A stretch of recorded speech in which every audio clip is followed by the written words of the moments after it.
Hi, good morning again. Woo, it's getting a little chilly out here. We're going to get rain today. They didn't call for it, but they said we're supposed to get rain. Anyway, just checking in to let you know that they've updated the ban list, and most of this stuff hasn't changed except for one thing. Now, a lot of the European cruise lines, like RMR and all of them, this is kind of disturbing to me because RMR is part of Royal Caribbean that is banning, if you have a wheelchair, and if you did not book a wheelchair accessibility room, you will not be able to board. That's right. They said it is a danger to others, and that if you have a wheelchair, I think a scooter should be right on in there. If you do not have a wheelchair accessibility room, you cannot have your wheelchair. So basically, this is happening now in Europe, and it could trickle over to the USA, and it wouldn't surprise me if it did. So, yeah, that's kind of, yeah. So for those who really truly need, but see, they book a regular room because it's a lot cheaper than a wheelchair accessibility. And they said because of the price of cruising and the price of those rooms, a lot of people will no longer be able to afford to cruise. You know, if that's the case, then I would never be able to afford to cruise. I just know how to budget for it, I guess. I don't know.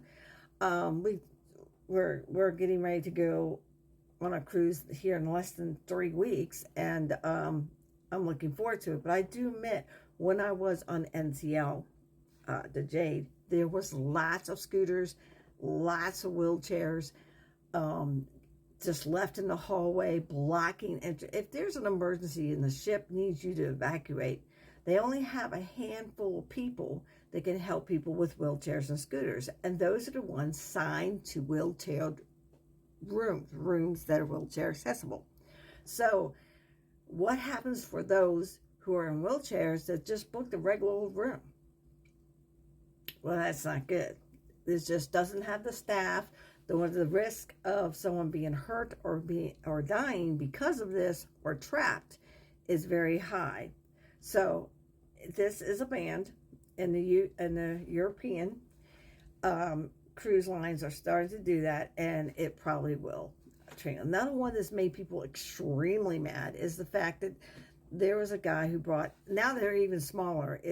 I have Starlink here at my house. It's this little thing that you can get internet on the cruise. Well, someone bragged about it on their channel, and now it's banned. They even confiscated it. I don't even know if he got it back. But they're saying anything, even a hotspot thing, like your phone's a hotspot, you're not allowed to use that, which I think you should if you're paying for the internet off the ship. There are some places where it doesn't work well. We all know about the extension cords. It has more than one plug. That I agree on. I didn't at first, but I do now due to the fact that we had one here, brand new, caught on fire. Thank God. Okay, we caught it in time. Got a horrible, ugly stain on my carpet, but still. Now, but that's the most important one. A lot of people, gummies and CBD oil. Now, a lot of people bring the kind that rubs on you and stuff, and it's okay, but cruise ships are banning them. And if you get caught with them, you're going to get banned for life. A lady had the gummies and basically went through, I guess, went through security. The dogs didn't pick it up, whatever. But somehow someone saw the gummies, and she was banned for life off cruising. So please don't bring any oils or gummies or anything, because you're not going to like the results. But the only one here that really concerns me is the wheelchair. And we've been arguing this argument for a while now, that too many people are bringing wheelchairs and not getting the proper rooms and leaving them out in hallways, which aren't very big, especially scooters. So I think the rules should apply. What do you think? Let me know.